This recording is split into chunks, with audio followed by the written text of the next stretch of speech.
لیدیز اند جنتلمن، چطورین بچه ها؟ خوش اومدید به این ویدیو. همینطور که همه منتظرش بودیم، رونالدو با هواپیمای اختصاصی النصر و با بازیکنان النصر حدود ساعت 11 صبح وارد ایران شد و از این پذیرایی زیبا و با شکوه در فرودگاه استفاده کرد و با همچین اتوبوس زردی به طرف بهترین هتل و با شکوه ترین هتل تهران، هتل اسپیناس پالاس حرکت کرد و مردم هم با اومدن رونالدو بسیار استقبال با شکوهی انجام دادن و حتی رونالدو باعث شد که در هتل اسپیناس پالاس شکسته بشه برای اینکه مردم بتونن ستاره محبوب و مورد علاقه خودشون رو ببینن.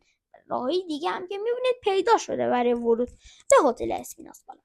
لایک، کامنت، سابسکرایب فراموش نشه. سابسکرایب رو بهتر کنید تا ویدیو بعدی. خدا نگهدار.